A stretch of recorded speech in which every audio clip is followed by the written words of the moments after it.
নমস্কার বন্ধুরা, ব্রততিস কিচেনে আপনাদের সকলকে অনেক অনেক স্বাগত। আজকে আমার রেসিপি হলো বেগুন ভর্তা। তাহলে চলুন বন্ধুরা, দেরি না করে রেসিপিটা দেখে নেই।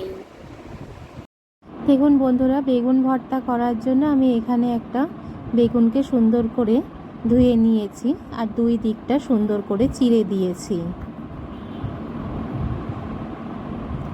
এই চেরা জায়গাগুলোর মধ্যে আমি কিছু কাঁচা লঙ্কা অ্যাড করে দেব।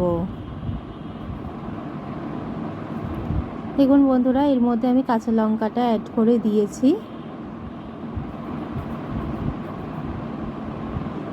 মোটামুটি 3-4টে কাঁচা লঙ্কা আমি এর মধ্যে নিয়ে নিয়েছি, যাতে বেগুনটা খুব ভালো করে সিদ্ধ হয়। এখানে আমি নিয়ে নিয়েছি সামান্য একটু টমেটোটাও ভালো করে সিদ্ধ করে নেব। এখানে আমি নিয়ে নিয়েছি কুচনো পেঁয়াজ,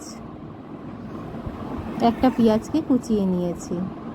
এবার এখানে আমি বেগুনটাকে সুন্দর করে পুড়িয়ে নেব, খুব ভালো করে এটাকে পোড়াবো। দেখুন বন্ধুরা, বেগুনটা অনেকটাই কিন্তু পুড়ে এসেছে। আরও 10-15 মিনিট মতো আমি এটাকে পুড়িয়ে নেব।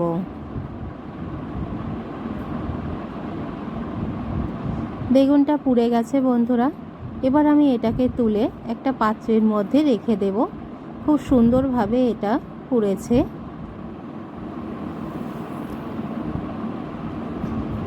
এবার টমেটোটাকেও আমি একইভাবে পুড়িয়ে নেব, খুব ভালো করে পুড়িয়ে নেব, তাতে কিন্তু স্বাদটা খুব ভালো হয়। দেখুন বন্ধুরা, টমেটোটা পুড়ে গেছে। এবার আমি এটাকে একটা জায়গার মধ্যে তুলে নিয়ে খোসাটা ছাড়িয়ে নেব। দেখুন বন্ধুরা, খোসাটা আমি সুন্দর করে ছাড়িয়ে নিচ্ছি। টমেটো আর বেগুন দুটোরই খোসা আমি ভালো করে ছাড়িয়ে নেব।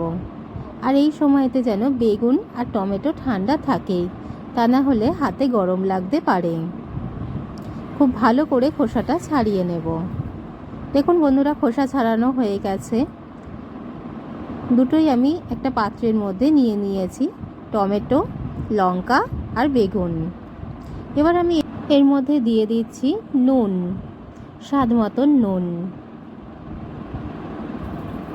নুনটা দিয়ে আমি টমেটো আর লঙ্কাটাকে সুন্দর করে মেখে নিচ্ছি। দেখুন বন্ধুরা, একদম চটকে চটকে এটাকে মেখে নিচ্ছি। এরপর আমি বেগুনটাকেও এর সাথে ভালো করে মেখে নেব। দেখুন বন্ধুরা, সব কিছু আমার একটু চটকে নেওয়া হয়ে গেছে। এবার আমি এর মধ্যে দিয়ে দেব আরও কিছু উপকরণ। প্রথমেই দিয়ে দিচ্ছি পেঁয়াজ কুচি।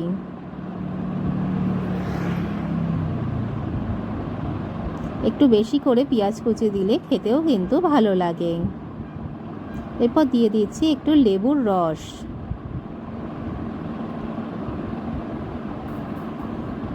লেবুর রসটা দিলে বেশ টক টক ভাব লাগে, ভালো লাগে খেতে।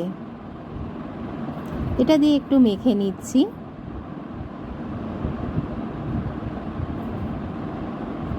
বেশ সুন্দর করে কিন্তু আমি মাখছি।